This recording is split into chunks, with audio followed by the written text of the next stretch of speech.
As always, if you enjoy the podcast and you want to leave us a like, if you want to subscribe, if you want to leave a comment, all of that is always appreciated.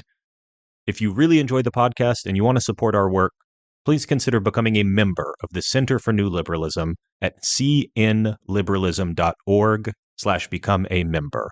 You get access to bonus episodes of the podcast. You become a member of a local chapter, get involved in your community, get access to our exclusive Slack just for members.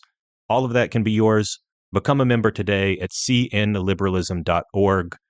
And thank you for listening to the podcast. I hope you enjoy the episode.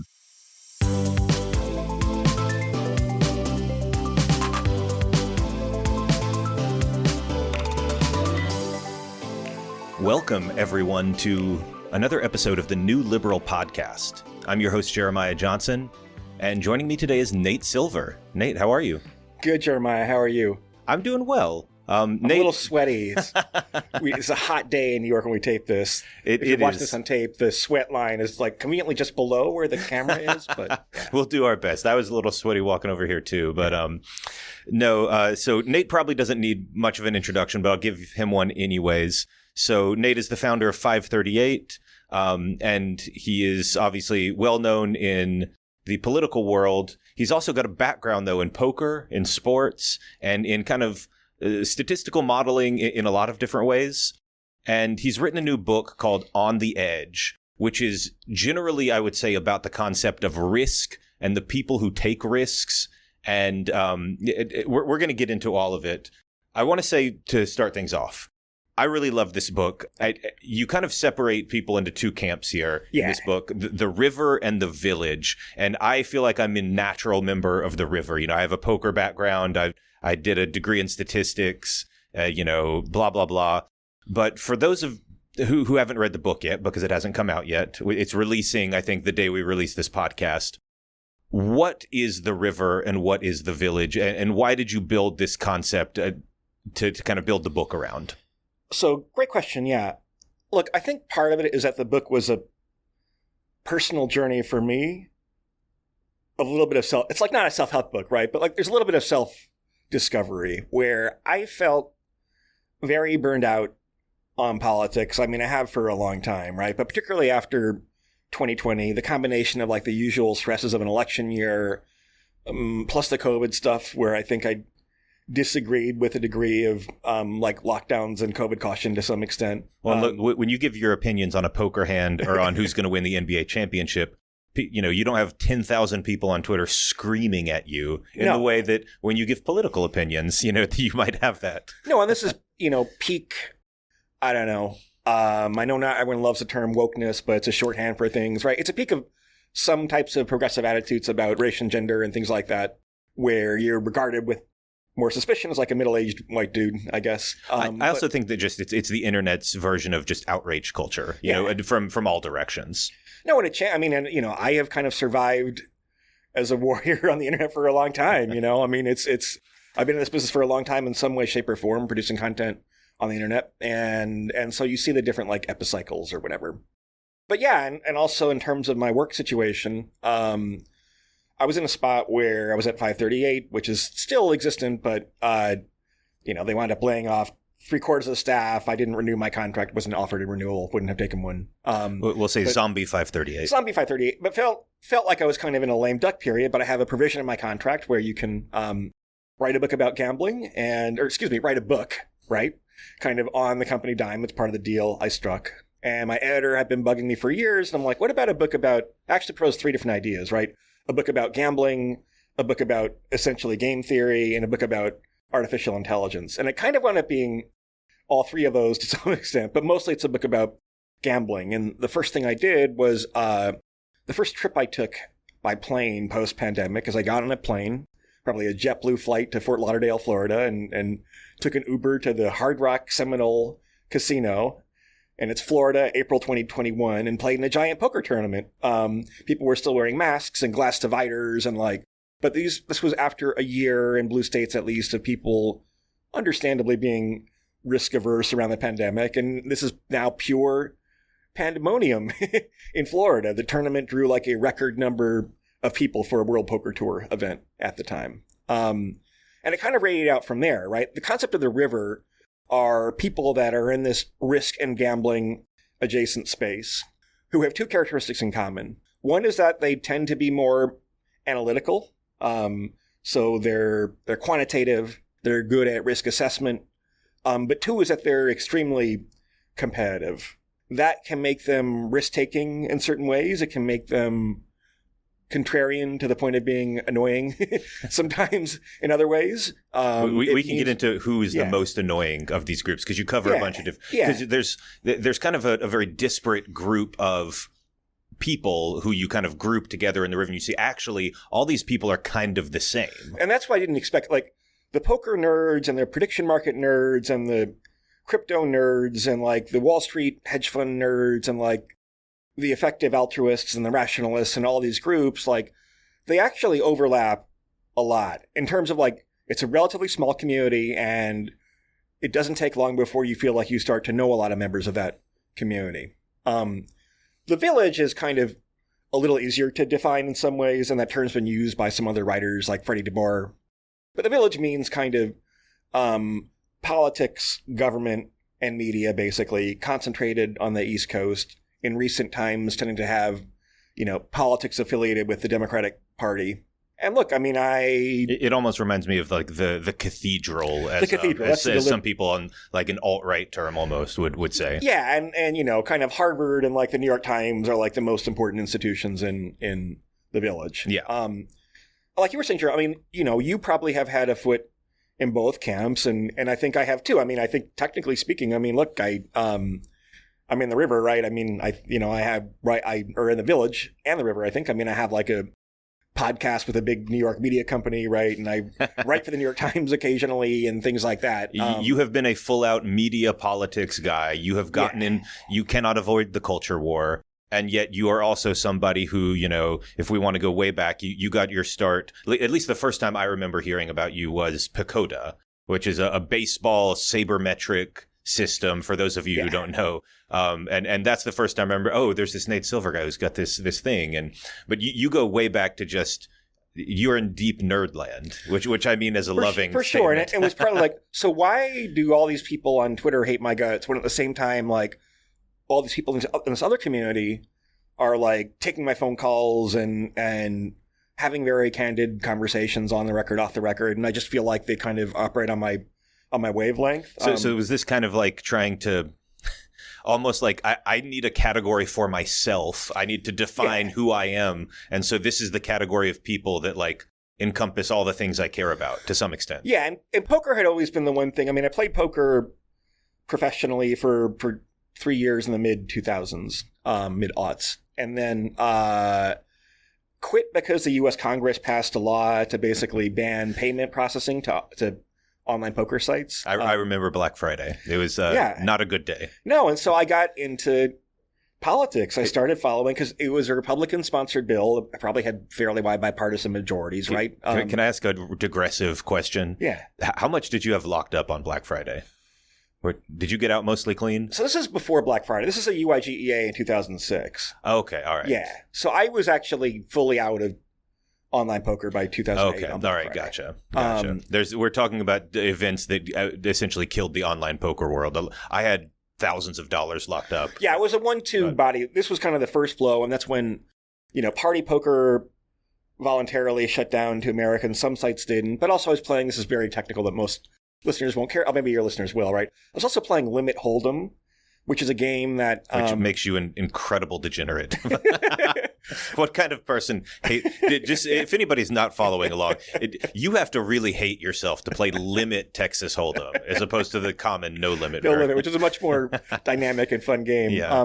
But that game was like also beginning to dry up a little bit. And so you remove like the fish. A fish is a bad poker player. You remove the fishier part of the player pool, and then all of a sudden it doesn't take that much in poker or in many things really to go from profitable to break even, right? But that sparked an interest in politics where, I held personally the GOP responsible for this bill that took away my livelihood. The congressman from Iowa, Jim Leach, was actually voted out of office. He had a pretty good track record apart from this poker stuff. But yeah, Dave Loebsack, who was a political science professor, he got like a lot of contributions from poker players. It may have been and one of the few political contributions I've ever made, I think.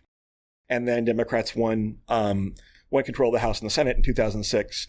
And it was kind of a time when I think the kind of river and the village, although those terms were probably less well defined back then, it was kind of a happy time where anyone kind of in the left 2/3 of the country was kind of anti-Bush. It was very popular by the end of his term. And this was kind of the days of like the Howard Dean 50-state strategy. And there were a lot of moderate Democrats running for Congress. And then Obama came along. And the vibes are good, you know. Yeah, and I was in Chicago at the time. I had gone to the University of Chicago, where at the time Barack Obama ran a failed, actually, primary challenge against Bobby Rush, who's this kind of like old school South Side machine politician. And Obama lost, and I'm like, who's this fucking hipster like running for president now? But before long, yeah, the vibes were good, and it, touched off a very interesting and dynamic period in American politics. So I founded kind of, originally 538 was a blog at Daily Kos, where I just wanted to like do more quantitative and data-driven stuff about politics. It was anonymous originally. At some point, I moved it to a blogspot or blogger site, I guess, and wanted to see whether Obama or Hillary Clinton would have a better chance against John McCain. In retrospect, probably it was a little early in like March or whatever to actually be looking that far ahead of the general election. But yeah, and it kind of blew up. I mean, I don't know. I mean, it's kind of, I didn't expect like nerdy quantitative politics stuff to go viral. But on the other hand, this is a cultural moment where it's like 5 years after Moneyball, right, where people are applying and often misapplying big data to everything. And so it was kind of a very fortuitous cultural moment. So I know everybody's listening is probably going to want to hear your takes on the elections. They're going to want this to be a politics podcast. But, personally, with my background in poker as well, I just want this to be a podcast about like weird gambling stuff. Yeah. So let's get back to kind of the idea of the river. Who are the groups that you focus on the book? Who do you actually think is included in this kind of analytical, nerdy, contrarian space? Poker players are obviously one, but who else do you who else do you examine? Yeah, if you kind of think, I mean, there are basically three big settings for the book, right? One of which is Las Vegas for poker and gambling. One of which is Silicon Valley. I didn't necessarily expect that to play as large of a role going in, but in terms of insane levels of risk-taking, you find it concentrated, I think, in Silicon Valley. And you also find the effective altruism and rationalism movement concentrated in the California Bay Area. And the third setting is Miami, which represents kind of the crypto scene. And then you go a little offshore from Miami and you encounter Sam Bankman-Fried, who I talked to at various stages before, during, and after the bankruptcy. That covers 95% of it, right? There's less about Wall Street, in part because I think the Silicon Valley guys, and they're mostly guys, they like to talk. They're more of an open book. And they're kind of more central. I mean, to me, the increasing like right-wing turn of Silicon Valley is not surprising if you see it as like part of the clash between the river and the village. Now again, the river contains multitudes. It also has this much more kind of blue-coated, like left-leaning effective altruist group. I think kind of poker players are all over the place, kind of libertarian-leaning sometimes. So, but relative to this other group of elites, because by the way, these are both tiny groups of people, right? Yeah. Relative to this other group of elites, then it's more heterodox, and it's not surprising that you've seen big fights over issues like regulation and things like that, right? And sometimes I think the cultural stuff is an excuse for like, if you're a certain type of Silicon Valley billionaire, then it's probably in your best interest to vote Republican for taxes and regulation and favors from the government or lack of favors or whatever else.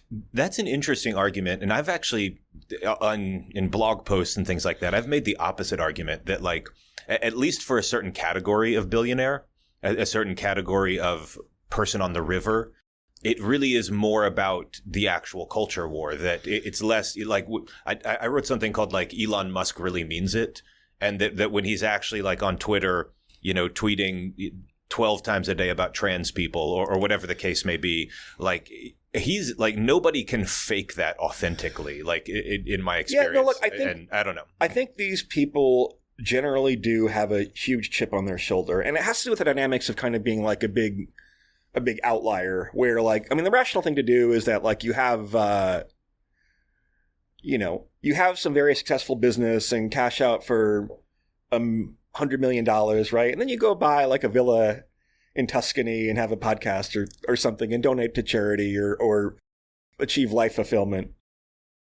The people that keep pressing the double or nothing button over or nothing again, over and over again, and like kind of literally in like Sam Bankman-Fried's case, where Sam Bankman-Fried famously said, like, if I could have a button, I think it was something like, if I had a button that was 50% kill all of humanity and 50% double humanity's happiness, like plus a little bit, I would hit that button repeatedly. Yeah. And I think he very literally meant that. I mean, he told multiple people that. There are court transcripts about that.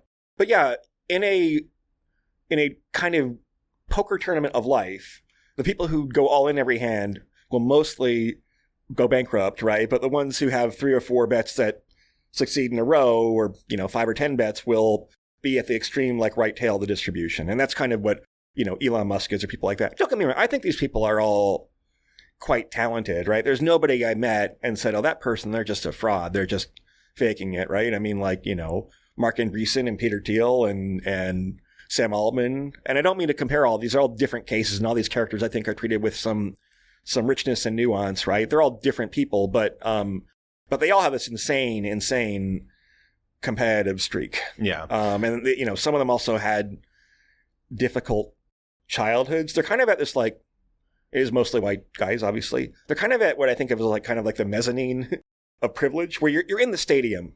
You're in the stadium by virtue of being born in the right place, the right time, and being a member of demographic groups that are seen as credible to invest in.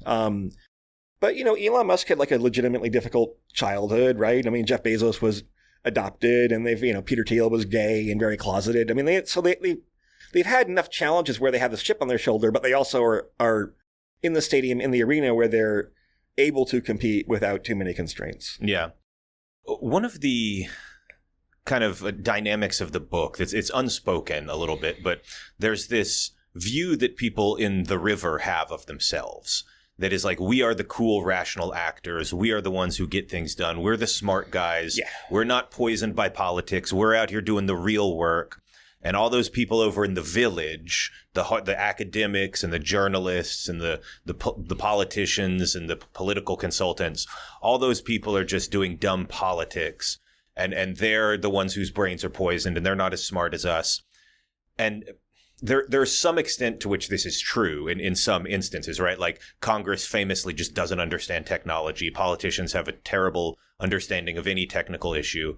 But I do, part of me in the book almost looks at that and thinks, like, look, the people in the river are also doing culture war stuff. They're also infected by tribalism, the same way that they accuse the people in the village of being infected by tribalism. They just have a different flavor of tribalism. They're also doing it. And I wonder how you think about, like, that kind of dynamic of, like, everybody in the river wants to think of themselves as cool calculating machine, but, like... Yeah, for sure. I think they lack a certain type of self-awareness. There's also some selection bias where, like, the people who are most outspoken, like Vitalik Buterin is a guy who's like the founder of Ethereum, right? And his politics are kind of, slightly crunchy, libertarian, center-left, and like he'd be like a better ambassador than like Elon Musk and Peter Thiel, but they're the ones who are more outspoken. Shout out to Vitalik, friend of the podcast. Has been on the pod. Yep.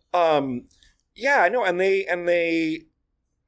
I mean, they're in positions where they can afford to have. I mean, there's some things like, Silicon Valley, the culture, I think, genuinely believes in not wanting to repress controversial ideas, right? And the conceit there is that, by definition, you're investing in a founder who has a new idea that has not been done successfully before and is willing to commit to that idea for 10 years or more, and has a low probability, high payoff bet, right? When you start thinking of everything that way, then it can kind of make you contrarian relative to the rest of the society, but it's kind of conformist relative to relative to itself. And these guys have, and again, they almost are all our guys, and that also affects things too, is that men in the company of other men behave in certain ways that are not necessarily socially benevolent, right? And this is true across virtually every domain of the river. We'll say, like, in poker is virtually all male. Sports betting, which I used to be deep into, is virtually all male. Silicon Valley, heavily male. Crypto world, heavily male. Yep. Effective altruism is more of a mix, but still... 80-20 or... I was going to say 70-30, yeah, but, you know, yeah. Yeah, it's very male. I mean, and the book has to wrestle, you know, it's not like, you know, the book has to wrestle with the fact that, like, you're in these very male environments, and it takes that on directly sometimes. As a white guy, I'm mostly deferring to the the women I did talk to, and there's some fantastic women in the book who are risk takers in poker and other fields. I talked to, like, Catherine Sullivan, who's one of the first female astronauts. There's one chapter in the book that's a little bit of a detour off the main route, where I talk to people who are taking physical types of risks. So, like, an ex-NFL player, an astronaut, like an explorer, the woman who invented mRNA vaccines. So those are fascinating people too. But yeah, it's male, and that's relevant to the way that the culture behaves. Parts of it are also pretty white, or white and/or Asian. Depends on the field. Like, poker actually has decent ethnic diversity. But some parts of the river do not. One thing I'd love to talk about is the chapters that have to do with Sam Bankman-Fried, because this almost seems like some sort of beautiful accident that you managed to get as much material as you did with him. So you have chapters with him kind of during the time while he's riding high, and during the midst of the chaos, and then as he's, you know, about to be sentenced. Like, the book is not going to have anything about his actual sentencing. It went to the publisher, but I think before that. But how did this happen? How did this come about that you actually got the access that you did? Can you kind of walk through that story? I mean, I felt like I got very lucky in a lot of ways with the book. But yeah, I mean, Sam was someone that we first talked to in, I think, January. We as me and my assistant, Kendrick. In, like, January 2022, which is kind of early in the book writing process, where we're just kind of doing, like, a cross-section where you're just kind of strafing across different categories and saying who are interesting people that lead to more leads. And so, you know, I'd done an interview with Sam in January 2022. I remember him being kind of interesting, but kind of seemed a little distracted at the time. And, like, it hadn't struck me as, like, anyone who was likely to be a particularly big character. I had barely heard of, like, FTX at the time. But then over the course of that year, he just starts blowing up in all the different domains that are covered in the river. You know, FTX becomes a much bigger deal. You know, I go to this crypto conference in Miami, I guess technically before I talked to Sam, right? And, like, it's at FTX Arena. So that world's blowing up. And then when Will McCaskill releases, he's an effective altruist, releases a book, What We Owe the Future, I get invited to some launch party at 11 Madison Park. These are effective altruists, right? They're at the most expensive vegan restaurant. Also, by the way, it's a tragedy that it's vegan now. I feel like I love my vegan friends, but 11 Madison Park was the best restaurant in the world, and it is no longer. But anyway, sorry. But yeah, you know, these very tone deaf effective altruists are having this party sponsored by SBF, and he says, "Hey, you should come down to the Bahamas sometime and see our setup." And then it's November 2022. There's this midterm election. I start getting texts from a pretty well-connected crypto/poker degen friend of mine that I'm hearing something is weird going on at FTX and with all that stuff. And, like, I'm not paying attention. It's a midterm election, a very busy day, obviously. But then, you know, is 2 or 3 days later, Sam signs the bankruptcy papers.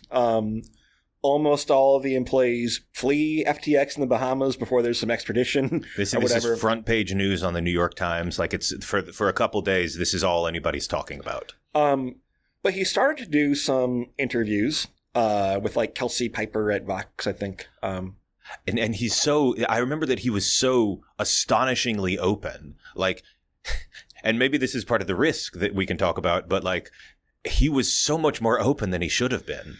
He was saying so many things he should not have been saying. No, and you know, and he wound up, by the way, this happened after the galleys he probably read. So he did wind up getting sentenced to a much longer sentence than he probably would have gotten if he had been more humble, well, humble's not quite the right word. If he just shut up and pled guilty, right, instead of trying to explain his way out of it and perjuring himself, like he might have gotten 5 years instead of 20 years, right? But yeah, but I'm like, hey, how about I take that trip down to the Bahamas? How's the timing for you? Kind of. He's like, sure, right? I talked to him once over Zoom beforehand because I was like literally afraid that by the time I got to the Bahamas, he'd be arrested. But I got there just in time. I talked to him on 2 consecutive days. I arrived there and there's like 2 remaining FTX employees plus his parents. So this woman who was like an anthropologist that was like there to like lead cultural integration with the Bahamas, and her husband was a data science guy there, were like the 2 remaining ambassadors for FTX, and like they're kind of wrangling Sam's schedule. And I get there and they're like, well, he's still asleep, right? So just wait here, and then his parents will wake him up, and then he comes down. He's wearing some like FTX shirt with like a football on it, and we had, you know, long conversations for 2 days in a row. This is, by the way, in a remote part of New Providence Island in the Bahamas, right? People think of the Bahamas, and I thought so. I've been to Costa Rica, which is very lush and beautiful, and I've been to Hawaii, which is very lush and beautiful. The Bahamas is different. You know, the population density is lower. You see the way it suffered in certain ways. You drive around New Providence Island, you see a lot of hurricane damage from Hurricane Dorian or whatever it was a couple of years ago. You know, the resorts, the casino resorts are very luxurious, but there's a lot of inequality, wealth inequality. I mean, it's done relatively well relative to the Caribbean region.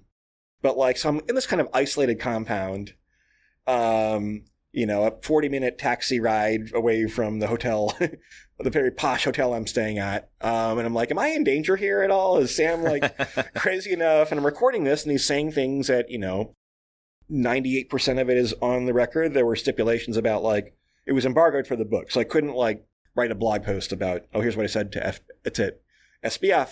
But yeah, I mean, he was, I think, way too candid for his own good, but also he's not a reliable narrator. So you kind of have to figure out like, what things is he lying about? I mean, he's very willing to... Well, and that raises kind of a question that I think is an undercurrent of the book that maybe you don't address it directly, except maybe once or twice, which is that this kind of behavior is really good for some people. It has really, really positive upsides, but it can also leave a lot of damage in its wake. You know, when we talk about like, we valorize poker players and these sports bettors who figure out how to beat the system, but 99% of people who play poker, who bet sports, lose. Right. And there's far more problem gamblers than there are successful gamblers.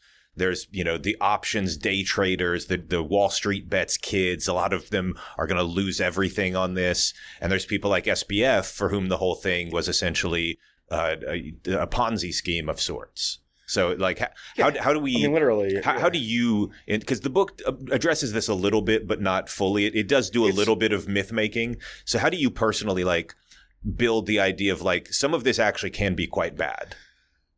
Look, in some ways, it's fortunate to have SBF in the book as his character, for whom obviously things can go very wrong with SBF. And the book, I think, has a lot of complicated figures. I mean, it's more ambivalent toward Peter Thiel or Elon Musk. I'd say it's ambivalent to slightly positive toward Sam Altman. But there are not that many heroes in the book, or maybe the heroes are like, you know, like Maria Ho, like a great poker player who's, you know, an awesome person and very accomplished. So it's like kind of but like the big swinging dick capitalist people, I think, are treated fairly. It's not a polemic, but yeah, and there's also this issue of like selection bias. So, you know, I demonstrate that in some ways through like actually running some like simulations to see kind of what happens in this giant poker tournament that a venture capital firm is. Also, you know, I talked to one person who fell out of the river, right? Someone who was just a smart data science kid at Facebook, and he kind of cold emailed me one day and said, I would like to appear in your book because I'm a failure story, right? I became very addicted to day trading and you know, and I'm kind of a failure and I'd like to talk to you. And, you know, we did some due diligence on his story. His name Runbo, Runbo Lee, L-I.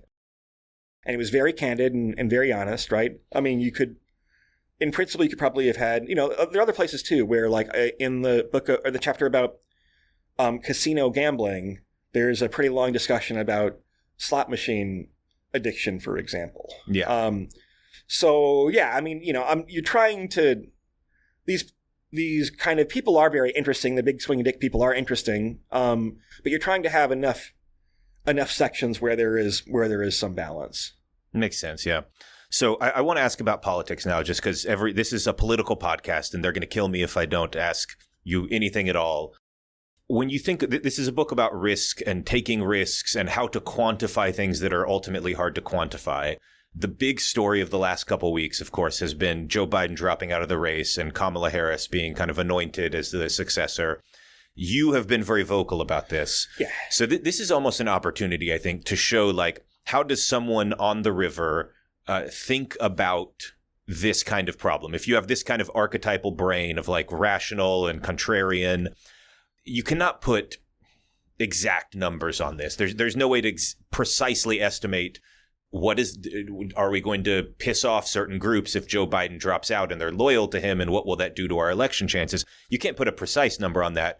But when you're thinking about something like that, how do you actually build the mental model of, is this a good idea or not? I mean, look, with the Biden-Harris case, I mean, first of all, I think this is a demonstration of extreme competence within of high competence within the Democratic Party, right? That they understood that Biden was on a losing path, that the Harris path wasn't great. We can talk about whether it would have been better to have some open primary process, but clearly better than this candidate where you're kind of literally cringing every time that he walks onto a stage and has to give remarks that are not prepared remarks off a teleprompter and things like that.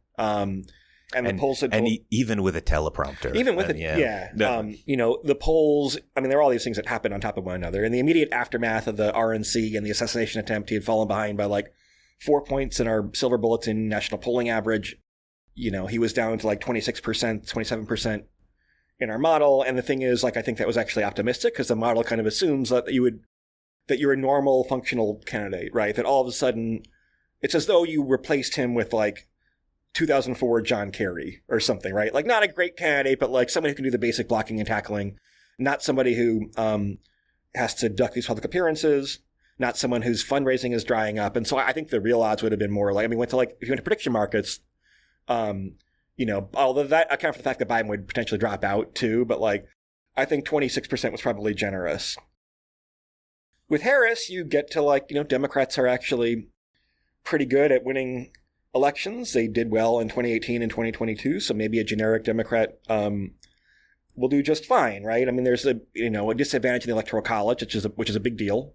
But yeah, I think Harris, however, I was very vocal about like anybody being better than Biden, but she's been impressive out of the gate. I mean, I thought she'd be generic minus, and she's been generic plus, or maybe generic plus plus. I think part of my theory about this is that the kind of Biden dead-enders and diehards, I think you kind of segregate all the people who don't really think very rationally about risk-taking into like one part of the coalition. And so maybe she has the people now who are fresher and more dynamic, right? I mean, she hired some of the ex-Biden people, but not too many. It's funny because the Biden dead-enders, the people who insisted we have to stick with Joe Biden during this kind of conversation, they all switched very, very quickly to being super enthusiastic for Kamala.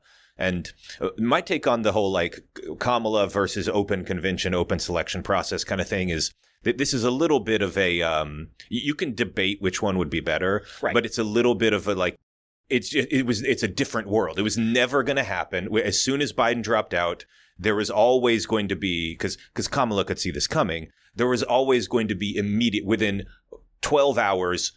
300 different people like saying we want Kamala because she had lined them all up, and there was never going to be any way to stop that. No, and what she did is very impressive behind this. Like, I'm very impressed.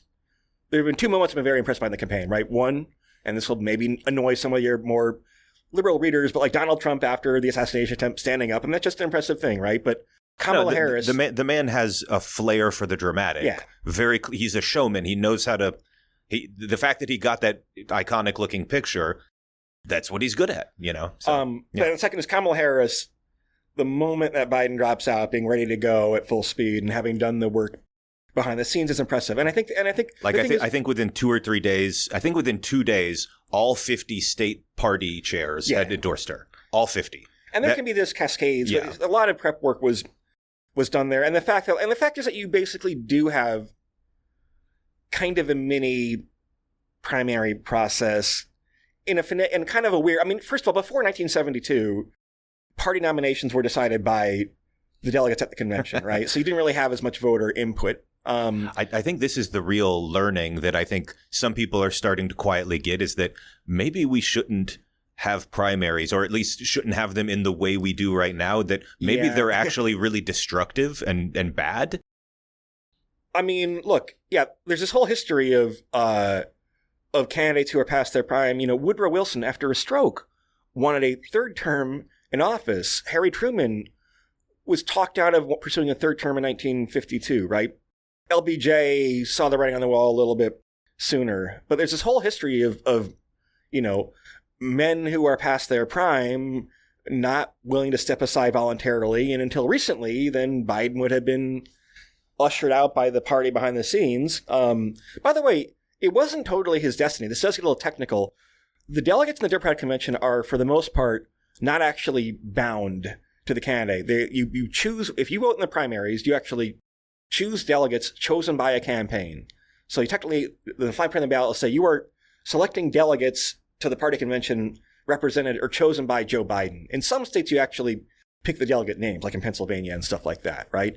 So there were ways at the convention to deny Biden the nomination, which I believe is not true for the GOP. The GOP actually has stricter rules about delegates being legally bound. But generally, a party is a private organization, and a party sets its own rules. And when you set your own rules, you can change the rules. And so Biden did not actually have free reign to have the nomination no matter what. And it had gotten so escalatory where, you know, George Clooney, I'm sure with the approval of the Obamas or whatever, you know, puts an op-ed out in the New York Times saying that, oh, Biden's, you know, the debate Biden's the real Biden. Like, that's actually damaging. That's burning the bridge behind you, right? There have been so much damaging leaks about Biden that you couldn't have, I don't know which metaphor I'm using. You can't ungate the flood walls once the floodgates are open. By the way, the undercurrent I hate that other guy between Biden and Obama at this point is really interesting. I don't know if people are aware of this, but Biden and Obama don't actually like each other. No, I mean, like Biden is, you know, calling into Morning Joe or using Morning Joe Scarborough as like a proxy for his grievance with, I mean, it all felt very weird in some ways. But yeah, this is you know, I think ironically the Obama folks weren't huge fans of Harris necessarily, but she winds up being the kind of rational compromise choice. And also remember, like, Democrats have had like a long time, especially younger Democrats. Younger Democrats liked Bernie Sanders in 2016 and in 2020, and there wasn't really even a primary at all this year. So the fact that for the first, and Obama in 2012, I mean, was obviously popular with young voters, but there was no primary that year either. So like not since like 2008 in certain ways has there been like the younger half of the Democratic coalition had something to be excited about. And, you know, and Harris, I think, you know, she's almost Gen X. She could almost be the first Gen X president. I think she reads as being kind of, I don't know, it's been a remarkable rebranding. Part of me wonders whether it is like a little bit of a high watermark. But also she was like burdened, burdened and stymied in different ways. She's unburdened now, you might say. Unburdened by what has been, yeah. No, I think by two big things, right? One is kind of running in this moment in 2019 to 2020, which again, I call kind of like peak wokeness, where I think it was all about her race and gender and not about like her record as a prosecutor or whatever else, right? And she just ran very far to the left. The dynamic in that primary was even Joe Biden, who is by far the most moderate candidate, was positioning himself to the left of Hillary Clinton. And it just in terms of the programs, everybody was leaning left. And Kamala was going full, Which I think reflected, by the way, a misread of the Sanders-Clinton primary, where a lot of the problems with Sanders-Clinton were not ideological, they were with Hillary Clinton, right? Insider, outsider. Insider, outsider, because Bernie would do better in states like West Virginia, where they just hated Clinton's guts and they wanted an outsider. So there was a misread of that, and then the other thing she was burdened by, I think, was like, was the White House, right? I'm not a White House insider, but like, there are enough accounts, or if you kind of read the implicit signals, that like, I think the White House was afraid of Kamala Harris upstaging Joe Biden, because the obvious thing is he was 81 when he stepped aside, right? Wanted to be president until he was 86. The normal, natural thing to do would be for your very qualified vice president, 59 years old, to run instead of you. And she got the border, which is a short end of the stick as far as issues go. She got voting rights, which was the one kind of big piece of legislation where they got nothing accomplished done, basically. There was lots of staff turnover. Look, I think she did get a lot of reps in giving speeches in various foreign countries and to parts of the coalition to different trade groups, but like, I think and behind the scenes, again, this is not my reporting, it's based on reading other people's reporting, right? Behind the scenes, they were very happy to say, well, we can't replace Biden because Harris is a terrible candidate and she'll lose. I mean, they're the ones who picked her, and so, unburdened by the White House's undermining of her, I think she's a better candidate. All right, so we're coming up on time soon, but before we get there, I want to go back to, non-politics world, talk about the risk, the gambling, all these crazy things. Let's do some quick hitting questions. And some of these are just for my personal amusement. I don't know. You feel free to answer, not answer, but it's a book about risk, a book about gambling. What's the largest bet you've ever had? And you can define this roughly how you want, but in terms of like monetary dollars on a gambling table of a gambling situation of some kind. So in last year, 2023, I made day 6 of the main event of the World Series of Poker. And this had how many entrants in this tournament? 10,000 originally, and we're down to the final 87 or something like that. So you're top 1% at this point. Top 1%. Yeah. Play a hand where I had just basically doubled up. I had like made a big call against the guy who went all in, and I took my time and was correct, and so I'm like feeling great. Very next hand, a player raises. He seems very nervous. He raises. I re-raise with pocket 6s, so 2 6s, and he calls. It gets heads up. The flop. I don't know how many poker fans again there are in the audience. The 3 cards are a 7, a 6, and a deuce, I believe. So you've hit a set of 6s. You have 3 6s. So this sixes. is the second best possible hand. Behind having 3 7s. Behind having 3 7s. So he checks. I bet. He raises. And I go all in. And I'm like, this is awesome, man. I'm going to win this almost every time. And then he calls instantly, which is kind of bad. And he has, in fact, the one better hand that he could have. I don't set hit a over miracle set. 6. So set over set. First best hand against second best rough. hand.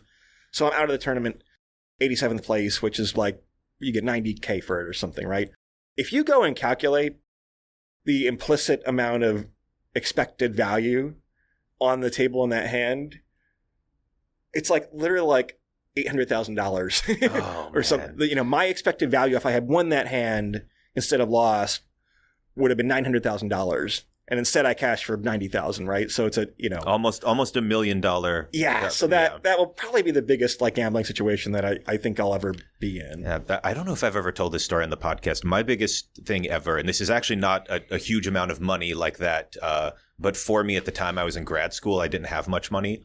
I was an MMA bettor, and I used to be maybe one of the 5 sharpest MMA bettors in the world. Back when it was just people didn't do that. The lines were terrible. And I put, God, I still get nervous saying it. I put more than half my net worth on one fight. Oh my gosh. And again, yeah. I'm in grad school. We're talking like in the thousands here, like, not like $100,000, low thousands, but like I put more than half my net worth on one fight because it was there's a thing called the Kelly criterion that says and this was one of those things where literally the fight was a coin flip, and I was looking at it in the odds. It was a coin flip.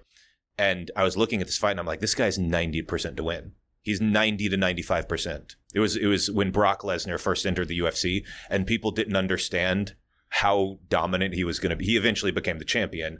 And I looked at it, and I was just like, I have to do this. So that's amazing. Yeah. It was like an out of body experience, but no, and he dominated. He dominated the fight. It was one of the biggest beatdown fights in the history of the sport. But I still get nervous thinking about like how like my hands were shaking watching the fight. Yeah. Well, and again, I'm in grad school. Like if think like I don't have far to fall. So, but fair.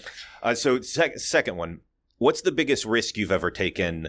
Not like on a gambling table, just life risk. I mean, I guess to stick to like, I mean, I'm kind of a risk-taking person in general, right? I've done most of the good and bad recreational things that someone can do at some point. You know, at some point I had to consider I was going to like go skydiving for the book, but I didn't quite get around to that. I don't know. I mean, I think, look, the book encourages people, if you really had to simplify it, says, yeah, on average, people should probably be taking more risk, but they should also be more calculated about how they take risk, right? So, you know, apart from like personal foibles, like I think I'm pretty thoughtful about like the things I'm doing professionally and things like, I mean, because I could say, oh, it was a big risk to leave 538 and go back out on my own, right? Like, A, I'm not sure I had the option to stay there. B, I think it was just strictly better anyway, and it wasn't that much of a risk. And, you know, so it's like, I don't know. You know, I mean, I maybe leaving my consulting job to go play just online poker. the meta decision to play poker in general. Yeah. Yeah. But yeah, look, I've had enough life experience to learn that when you're motivated by something and when you have the right incentives, that you wind up magically being much more productive. I mean, I think maybe one of the worst decisions I ever made was that I wanted to work for the Walt Disney Company for 10 years, even though they treated me well and paid me well, and they did not interfere editorially in 538. You know, I hadn't thought so much about like what it's like to be in an environment where you don't own kind of your own work product and you're spending more time doing like management and things like that. That's the sign of success that you actually don't get to do what you like to do anymore, and you have to manage a team of people. No, I'm not going to. I get where you're coming from. No, for real. Like I know I won't use his. I know two people who I've known for a while who have become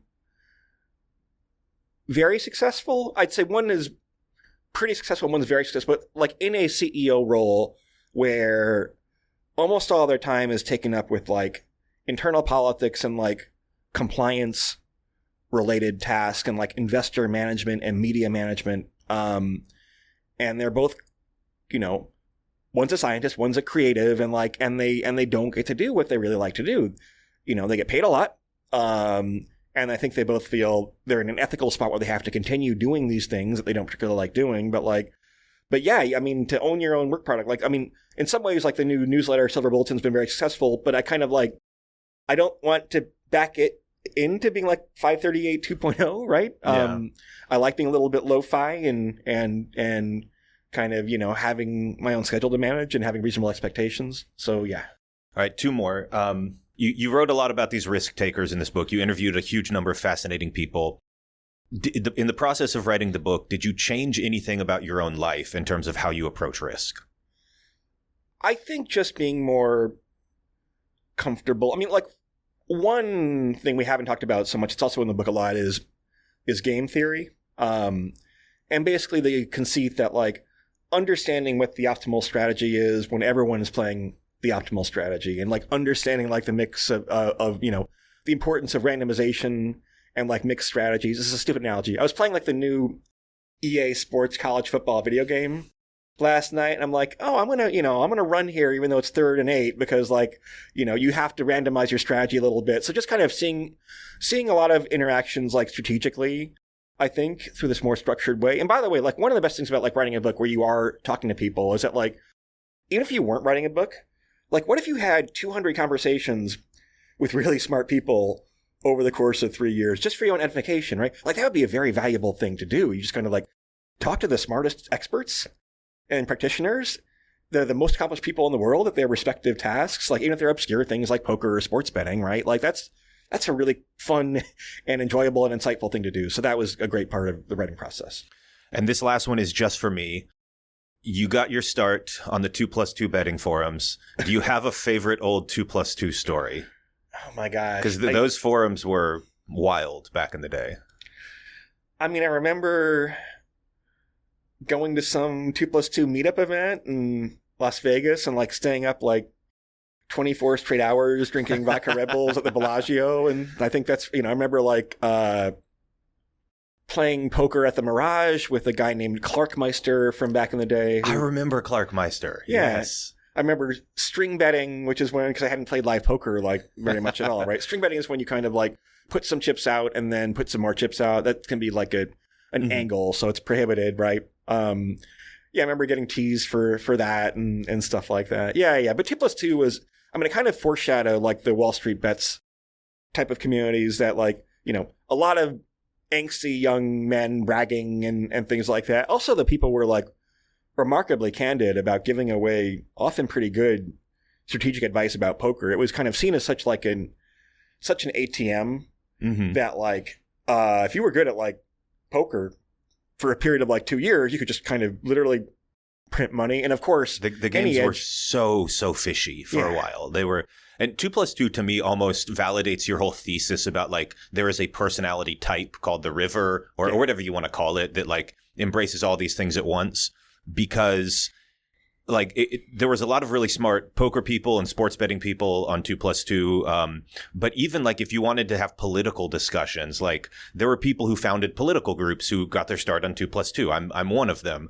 There are people who work at, I think 3 different people found jobs in NBA front offices who were like poker players / sports people on like the sports commentary on 2+2 was some of the most analytical, smartest stuff you would find. And like all these people talking about from different angles, it was a really cool site. I feel like The Ringer or someone should do like a little narrative deep piece. history. I'm the assignment editor now for Bill Simmons, right? Commission a 2+2 piece. I remember my favorite thing in 2+2 ever, and we'll close here, is seeing the graphs that would get posted. There's a forum called Beats, Brags, and Variants. And I remember there was this one guy, I think his username was F Gators, and he posted a graph, 1.5 million hands of online poker, and his win rate was 0.01%. Yeah. Or like big blinds per hour. To play 1.5 million hands of online poker and just never get better, and just you are winning literally like a cent an hour or something like that. It was one of the funniest things I've ever seen in my life. I kind of had that experience. So one little experiment I did for the book was I bet the NBA season in 2022-23 pretty seriously. Yeah. And spent all this time, hundreds of hours, right? And I wound up winning like $5,000 or something on that, right? And if you look at the hourly rate, it's like less than minimum wage, I think. Well, we'll close there. I could talk old stories for a while, but we'll have to close this soon. I want to thank everyone for listening, and thank you one more time to my guest, Nate Silver. Thank you, Jeremiah.